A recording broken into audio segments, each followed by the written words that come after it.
안녕하십니까. 고향의 서재를 지키는 서재지기 빛의 편집부 박정선입니다. 편안하면서도 자유롭게 편집자들과 모여서 책 이야기를 나누는 고향의 서재. 오늘 영상 시작하겠습니다. 네, 오늘 말씀드린 책 황스치의 첫사랑 낙원, 바로 이 책인데요. 이 책의 담당 편집자이자 저희 빛에서 차분함을 맡고 계시는 차분함의 대명사 이승희님 모셨습니다. 안녕하십니까. 안녕하세요. 얼핏 디자인이나 색감만 보면 굉장히 예쁜 책처럼 보이는데 특별히 이 책을 오늘 소개하고자 하신 이유가 있을까요?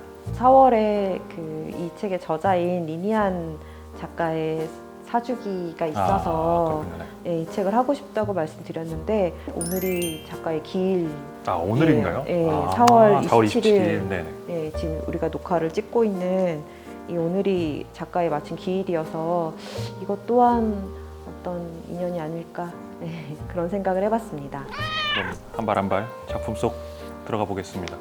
먼저 4주기라고 하셨으니까 작가 리니안에 대해서 좀 여쭤보고자 합니다. 작가 리니안 어떤 사람인가요? 네, 리니안 작가 이제 대만 작가인데요. 대만에서 태어나서 2009년 그 대만의 어떤 수능 시험 같은 그 대입 자격고사라는 시험이 있는데 그 시험에서 무려 전국 수석을 차지하면서 화제에 올랐던 그런 또 굉장히 똑똑한 학생이었었어요. 그래서 명문대 의과대학에 입학을 했는데 우울증이 악화돼서 결국 휴학을 하게 됐고 그 후에 어떤 자살 시도가 있었고 그 후에 이제 다른 학교에 또 다시 입학을 했었어요. 중문학을 공부하는 중문과에 입학을 했지만 결국은 휴학을 하고 2017년에 이제 26살의 나이로 바로 이 책 데뷔작인 팡스치의 첫사랑 낙원이라는 책을 이제 집필을 했고 발표를 했었어요. 이게 거의 출간되자마자 베스트셀러에 오르고 재수행진을 거듭하면서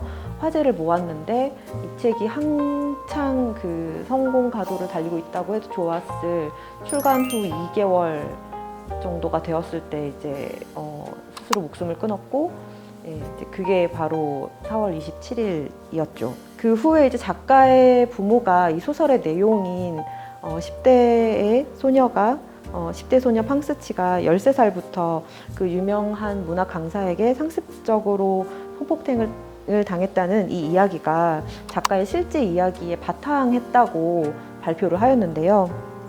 그렇지만 가해자로 지목된 그 해당 유명 강사는 이 같은 내용을 부인했다라고 합니다. 대만에서 출간된 책에 실린 작가의 짧은 자기소개가 있는데 타이난에서 출생, 전공이나 학력은 없다. 모든 신분 가운데 가장 익숙한 것은 정신병 환자라는 것. 두 가지 꿈이 있다. 하나는 소설을 쓰는 것이고 다른 하나는 오에 겐자부로의 말처럼 책벌레가 독서 애호가가 되었다가 다시 지식인이 되는 것이다. 작가 스스로 자신이 어떤 사람인지 소개한 글이어서 가지고 와봤습니다. 작가가 세상에 남긴 유일한 작품 팡스치의 첫사랑 낙원, 어떤 이야기가 담긴 작품인지 소개를 부탁드립니다. 소설이 이제 대만의 어떤 중산층 이상이 살 법한 되게 좋은 아파트를 배경으로 펼쳐지는데요. 책 읽는 재미에 푹 빠져 사는 이른바 문학소녀라고 할 수 있는 이제 팡스치와 그 팡스치의 어떤 영혼의 쌍둥이 같은 아주 친한 친구 류이팅이 이제 같이 나옵니다. 둘이 함께 책을 읽고 문학을 이야기하고 글도 쓰고 그런 사이인데요. 이 문학 작품을 함께 읽어주는 어떤 동네 언니를 만나게 되면서 이 소녀들의 세상이 조금 더 커지는데 이웃에 사는 그 유명 문학 강사, 이 소설 속의 이름은 이제 리거화라는 리 선생님이라고 나오는 이 선생님이 이 두 아이를 이제 글 쓰는 법을 가르쳐 주겠다라고 하면서 자신의 집으로 부르게 되는데 자신의 집에서 팡스치를 이제 강간하면서 이 평온했던 일상이 깨지게 됩니다. 그 후로 무려 5년 동안 이제 이 리거화는 팡스치를 상습적으로 성폭행하면서 길들이는데 요즘에 이제 많이 이야기되고 있는 이른바 그루밍 성폭력이라고 할 수 있을 것 같고요. 그날 이후 스치는 어떤 이 선생님이 세워놓은 보이지 않는 감옥에 갇혀서 사는 것과 마찬가지인 생활을 하게 되는데 그 와중에도 조금씩 성장을 해서 어느 날 이제 자신의 가장 친한 친구인 이팅에게 자신이 가지고 있는 가장 어두운 비밀을 말하게 됩니다. 근데 사실 이팅은 준비 없이 이 말을 들은 거잖아요. 그래서 어떻게 해야 될지 알지 못하고 결국 자신도 모르게 스치를 비난하게 되는데 결국 그래서 스치는 누구의 도움도 받지 못하고 이제 몸과 마음이 쇠약해져 가는 그런 이야기입니다. 이 뭔가 들으면 들을수록 마음이 좀 더 무거워지는 기분인데 네. 그러고 보니까 저는 왜 제목이 첫사랑 낙원인지 좀 궁금해져요. 왜냐하면 이게 첫사랑이라는 단어에서 저희가 얼핏 떠올릴 수 있는 뭐 풋풋하거나 아련한 이런 느낌이 담긴 이야기는 아니잖아요. 서평에서도 제목도 너무 예쁘고 표지도 또 예뻐서 그런 책인지 몰랐다. 굉장히 당황했다. 그런 서평을 많이 읽었었는데 사실 원서 제목 그대로예요. 네, 팡스치의 첫사랑 낙원이라는 제목이 원서 제목이고 쉽게 말하면 반어적인 제목이죠. 저는 이게 그냥 반어라고만 생각하진 않아요. 왜냐하면 이 제목 자체가 그루밍 성폭력의 본질을 담고 있다라고 생각하기 때문인데요. 그래서 소설 속에서 이 팡스치가 자신이 처한 상황 속에서 낙원을 보려고 하거든요. 이제 나는 선생님이랑 이런 일들을 했으니까 나는 선생님을 사랑해. 선생님과 나는 서로 사랑하는 사이야. 라고 자기 자신을 설득하려고 하는 장면들이 나와요. 전형적인 그루밍 피해자네요. 예.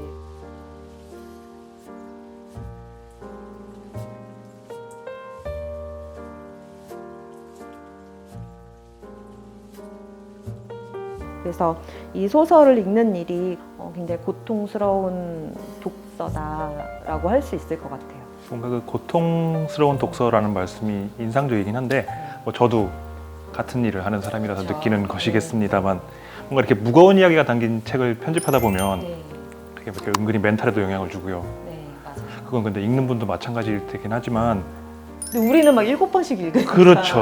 네. 7번씩 읽기도 하고요. 70번씩 읽고. 근데 뭐 1년에 수많은 책을 편집하다 보면 굉장히 여러 번 읽는 책도 많이 나오고 마음에 남는 책도 많을 텐데 편집자이자 한 개인으로서 팡스치의 첫사랑 낙원 어떤 감상을 지니게 되셨는지 좀 궁금합니다. 제가 돌이켜보면 2005년에 네, 오래됐죠. 네, 고인물인데 그때부터 편집자가 됐으니까 이제 못해도 수백 권을 만들었을 것 같아요. 네, 근데 뭐 일할 때는 최대한 집중해서 일하고 끝나고 나면 또 빨리 떨치려고 노력을 해요. 다음 책으로 넘어가는 게 그렇게 힘들지 않았는데 제가 굉장히 그게 힘들었던 3권이 있어요. 그래서 그걸 말씀을 드리자면 루이스 어드리크의 소설 그림자 밟기, 그리고 패티 유미 코트럴의 소설 내가 당신의 평온을 깼다면, 마지막으로 바로 이 책 팡스치의 첫사랑 낙원입니다. 3권이 왜 그렇게 저를 힘들게 했는지는 잘 모르겠어요. 더 잔인한 책도 했고 더 우울한 책도 했는데 많이 죽는 책도 있고요. 그렇죠.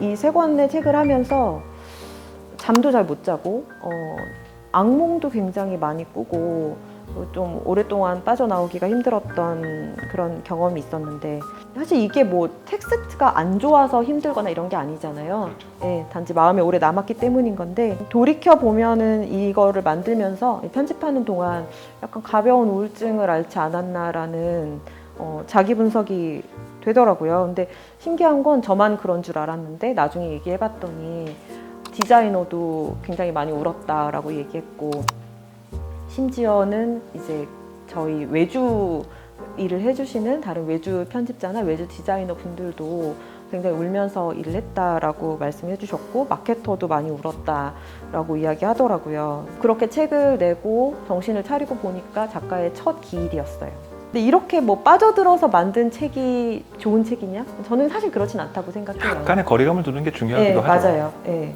저희는 생산자잖아요. 그러니까 책도 어쨌든 상품이고 상품은 맨정신에 만드는 것이 가장 좋습니다. 그래서 정신 똑바로 차리고 항상 일하려고 노력하고 그게 그 책의 최선이라는 생각은 지금도 변함이 없는데요.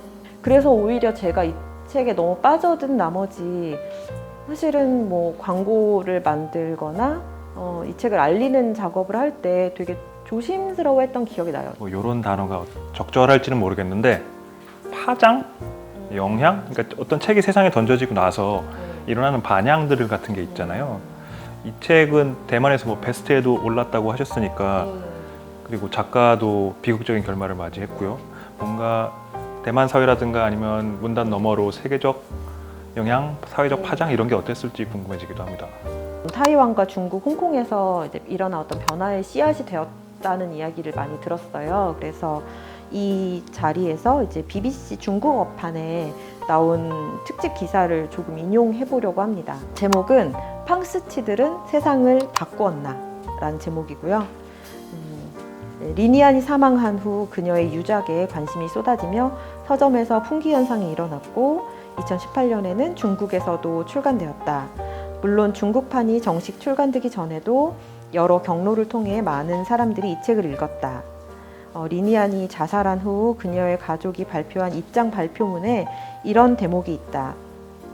리니안이 이 책을 쓴 것은 우리 사회에 또 다른 팡스치가 나타나지 않기를, 세상 모든 부모, 선량한 소년, 소녀, 남성들이 모두 따뜻한 마음으로 팡스치들을 지켜주길 바라기 때문입니다.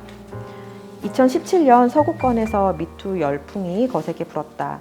하지만 중국, 대만, 홍콩에서 미투 운동에 동참한 여성 다수가 서구권의 사례와 함께 리니안 사건에 충격을 받았다고 말했다.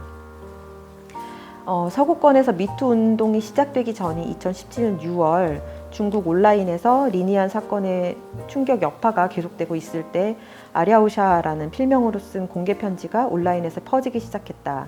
베이징 영화대학 학생이 교수의 가족에게 성폭행 당했지만 학교 측이 묵살했다는 내용이었다. 글쓴이는 많은 이들이 리니안의 비극을 안타까워하고 연민을 느끼는 이때에 용기를 내어 자신의 과거를 고백하게 되었다고 말했다.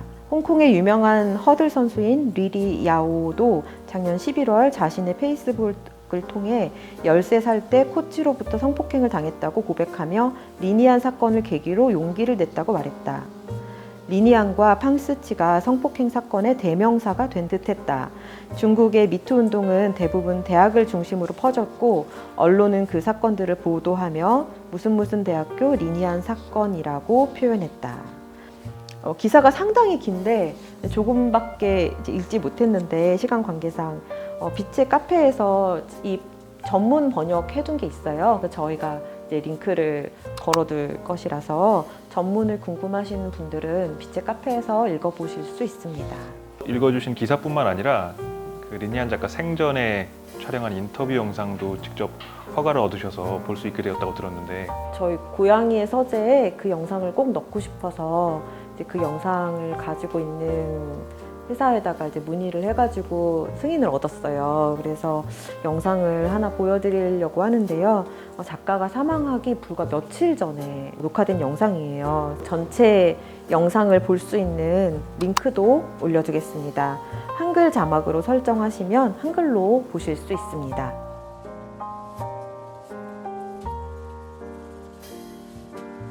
很多人读者会说这个书成功了。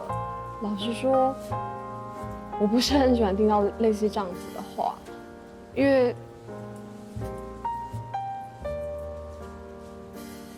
它是一个不舒服的故事，它是一个很惨痛的故事。然后无论如何，我不想要说我的成功建立在这个故事之上，而且它对我而言，它不只是一个故事。然后我依然在出版了以后被人家冠上成功什么之类的字眼上，我仍然觉得我是一个废物。然后我说我是一个废物的时候，我是什么意思？我没有在夸张，我真的觉得自己是一个废物。我每天最常想的就3件事。第一件事就是我今天要不要吃宵夜，第二件事我今天要不要吃止痛药，第3件事情是我今天要不要去自杀。我就是一个废物。为什么书中的李国华他仍然在职业？我走在路上我还看得到他的招牌，他并没有死，他也不会死。然后这样的事情仍然在发生，所以没有什么成功不成功的。虽然听起来很煽情，但这真的是我的心里话。我在我的一生里有2件事情改变了我的一生。在我因为我那时候年纪太小了，所以他就这样子改变了我的一生。第一件事情就是房思琪的这个事情，然后第二件事情是我得了精神病这件事情，所以我可能终其一生都会书写这两件事情，用我不知道看我想出用什么方式来书写，就书写第一是性暴力的这个事情，第二个是精神病的事情，也许两个要结合在一起，我不知道。对，接下来也会继续书写同样的事情。对。 작가는 소설 한 권 그리고 이렇게 몇 분짜리 비디오 클립만 남겨놓고 세상을 떠났으니까 그 절규를 들은 저희가 할 일, 저희가 바뀌고 행동할 일만 남았다 뭐 이런 생각이 드는데 이제 사실 저희도 이른바 기성세대가 되어가고 있잖아요.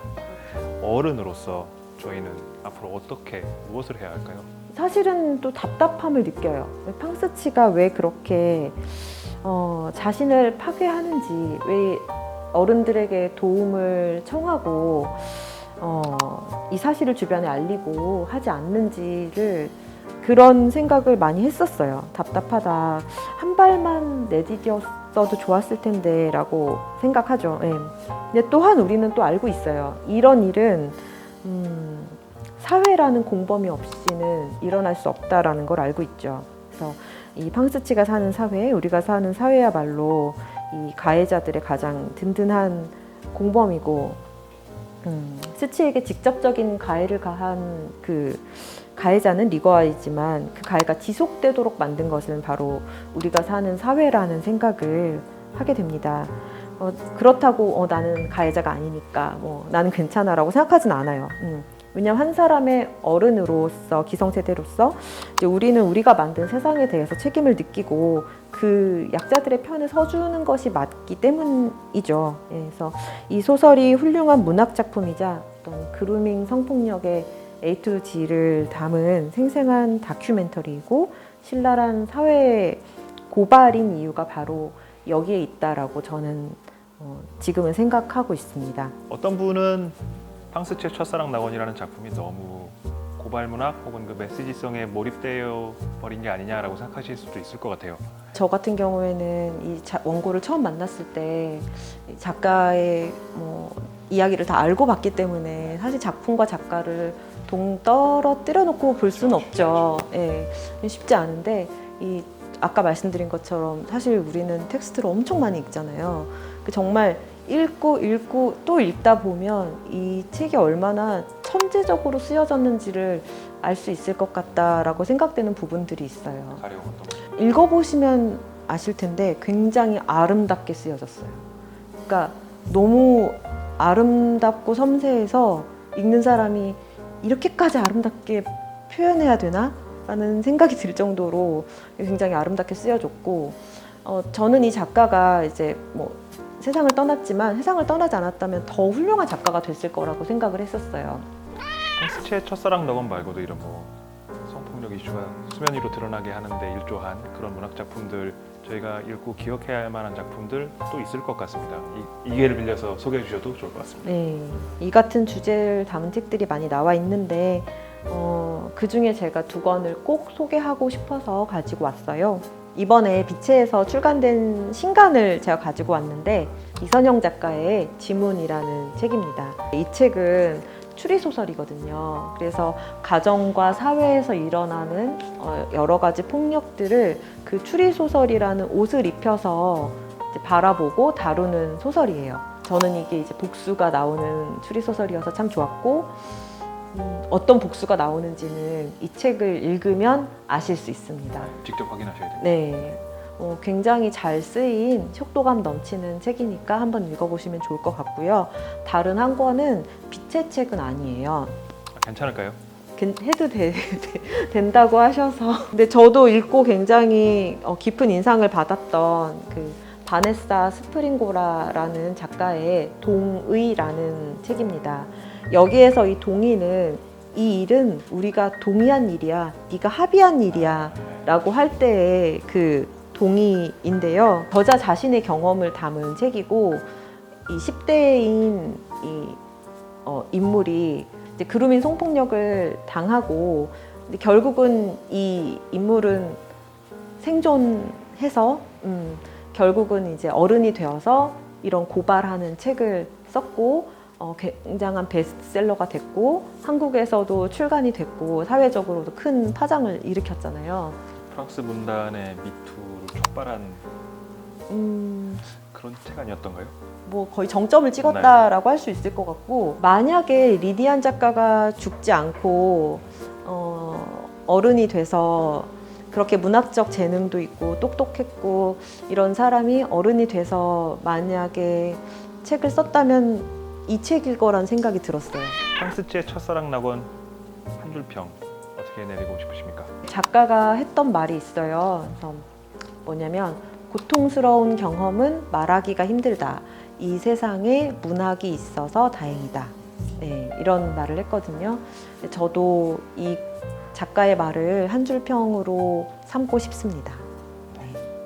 지기님도 한 줄 평 있지 않아요? 저는 그러면 두 번째 팡스치는 나오지 않을 세상을 위하여 이렇게 하겠습니다.